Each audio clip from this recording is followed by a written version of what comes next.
Hey guys. So I've got chapter 7 ready for you. Drill, baby, drill. I hope you're having fun on this Friday. I think I might have some pizza tonight. All right, here we go. Chapter 7, drill, baby, drill.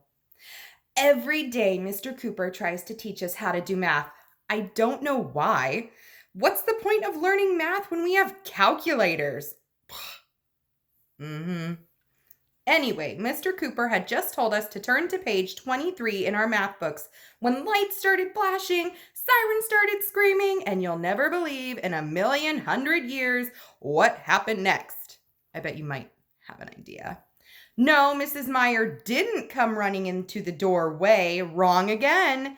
Fire drill! Everybody started shouting. Yay! A fire drill is when we have to pretend there's a fire, even though nothing is burning up. It's kind of like having an imaginary friend who you talk to, but isn't really there. I used to have an imaginary friend named Johnny, but we got into an argument and now we're not speaking to each other anymore. Fire drills are cool because we get to miss math and reading and other boring stuff. If you ask me, we should have a fire drill every day.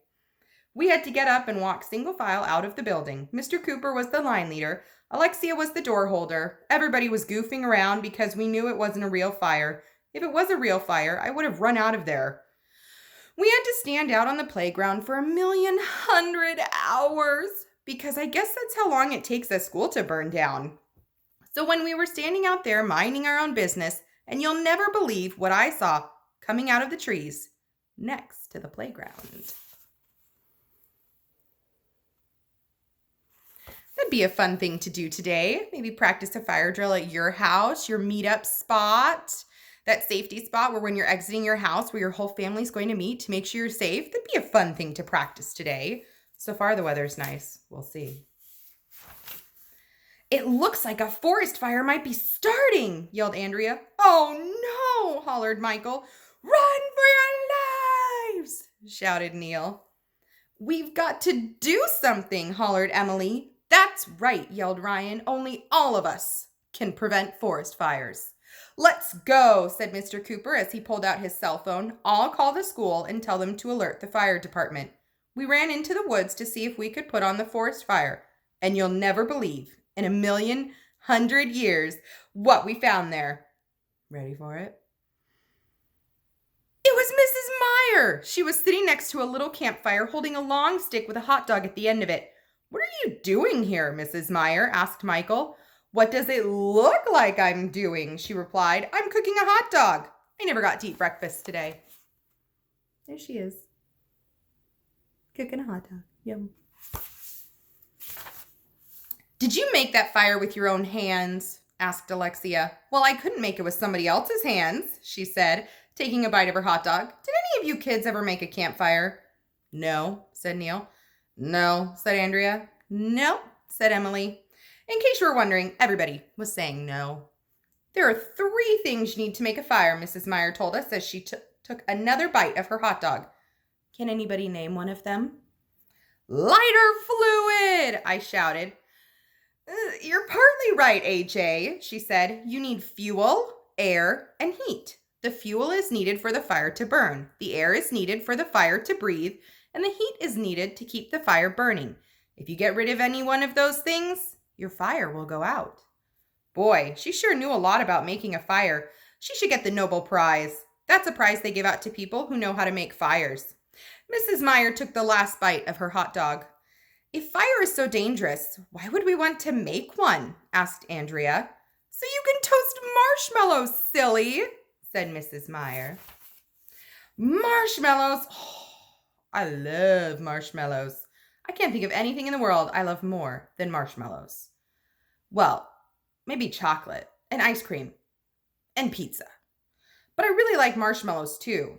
In fact, if you like marshmallows, that little science kit I sent home had 3 big, tasty marshmallows in it, and you only needed 2 for your science project, so you had an extra to munch. Mrs. Meyer pulled out a big bag of them and gave each of us a pointy stick. She showed us how to hold the marshmallow over the fire and turn it really slowly so it gets browned on all sides.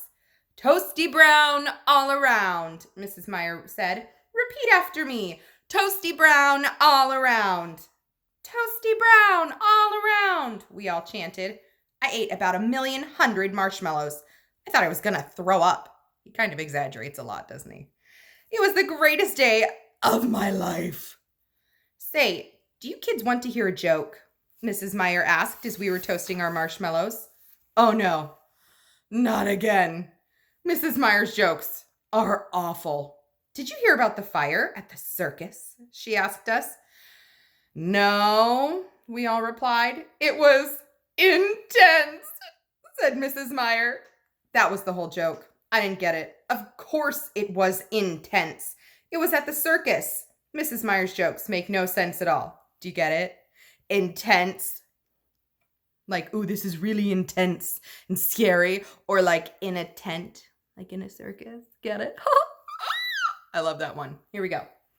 After we finished all the marshmallows, Mrs. Meyer just sat there staring into the fire without saying anything for a long time. She looked all glassy-eyed. Just staring.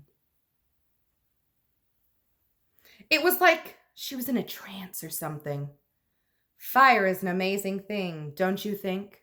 She finally said. It can be so useful and also so destructive.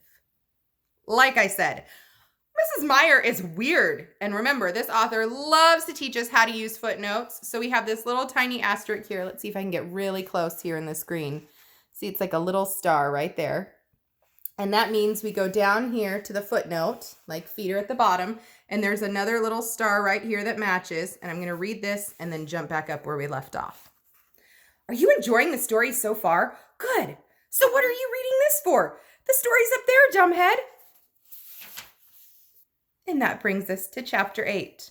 The truth about Mrs. Meyer. Bum, bum, ba. Adric, I wish you were here to do that. I miss doing that with you. All right, guys. I miss all of you. I hope you're having a wonderful Friday. Do something fun today. Read a good book. Maybe check out our book fair that's going on. If you need the link, you can always email or message me on Google Docs. I'm here for you. Bye, guys.